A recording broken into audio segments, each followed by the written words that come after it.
देखिए, राज्य सरकार, हमारे माननीय मुख्यमंत्री पूरे राज्य के युवाओं के भविष्य के प्रति चिंतित हैं। किन्हीं के साथ अन्याय नहीं होगा।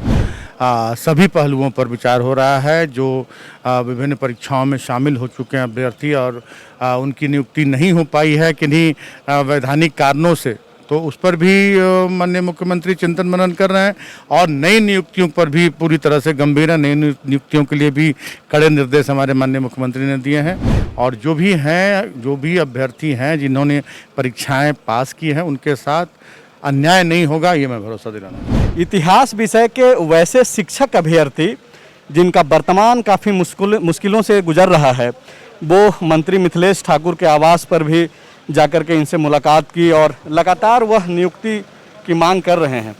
मिथिलेश जी हमारे साथ हैं। मंत्री जी, वो लोग हम लोग को बार बार दबाव बनाता है कि एक बार जाके सवाल पूछ लीजिए। हालांकि कई दफ़े सवाल आपसे पूछा लेकिन कुछ हो नहीं पा रहा। देखिए, राज्य सरकार, हमारे माननीय मुख्यमंत्री पूरे राज्य के युवाओं के भविष्य के प्रति चिंतित हैं। किन्हीं के साथ अन्याय नहीं होगा।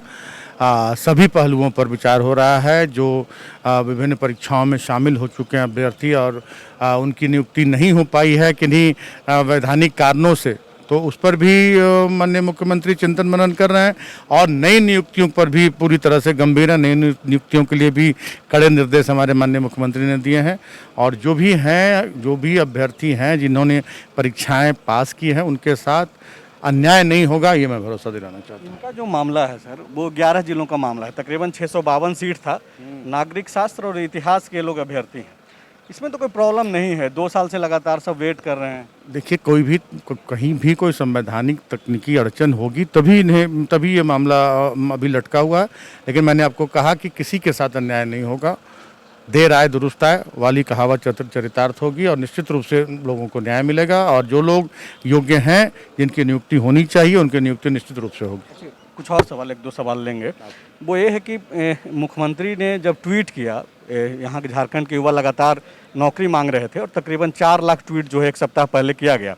उसके बाद मुख्यमंत्री हेमंत सोरेन जो है एक तरीके से संज्ञान लिया और ट्विटर पे उन्होंने एक बयान जारी किया कि जो भी नियुक्तियों से जो मामला लंबित है, जिसमें कुछ अगर गलत नियमावली के कारण इस तरीके से पेंडिंग है, तो उसको सुधारने का निर्देश दिया है। लेकिन अब उन अभ्यर्थियों के मन में एक सवाल है कि ये जो पुराना लंबित है उसके लिए यह ट्वीट है, यह बयान है, या फिर नया प्रक्रिया अब शुरू होगा उसके लिए इस तरीके का किया जा रहा है? ये दोनों मामलों में ये बात आती है कि सभी विभागों से रिक्तियाँ मंगाई गई हैं और जितनी भी रिक्तियां हैं सभी को भरने का निर्देश दिया है माननीय मुख्यमंत्री ने। जो भी अड़चन है, जो भी तकनीकी अड़चन है, जो भी जिस तरह के प्रशासनिक अड़चन है, सभी को दूर करते हुए हमारे माननीय मुख्यमंत्री ने कहा है कि जल्द से जल्द, और सबसे बड़ी बात है कि हमारी सरकार ने 75% प्राइवेट सेक्टर्स में लोगों को नियोजित करने का कानून लागू कर दिया है कि जो भी प्राइवेट सेक्टर्स हैं उसमें 75% हमारे युवाओं को उन्हें नियोजित करना है।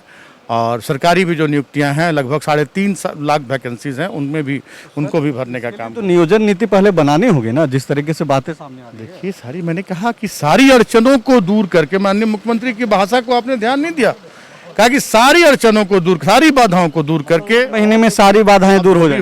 जितना समय लगे, समय लगता है इन कामों में, समय लगेगा और जो निश्चित रूप से युवाओं को उनका हक मिलेगा। शुक्रिया। मिथिलेश ठाकुर जो कि मंत्री हैं हेमंत सोरेन के मंत्रिमंडल में, वह यह कह रहे थे कि जिस तरीके से मुख्यमंत्री ने दावा किया है कि अगले 1 महीने में जो भी नियमावली में त्रुटियां हैं उसको दूर करके जो नियुक्ति प्रोसेस है उसको शुरू कर दिया जाएगा। शुक्रिया। The Blackboard, Best Coaching Institute of Ranchi. TheFollowUp.in. Like, share, and subscribe. www.thefollowup.in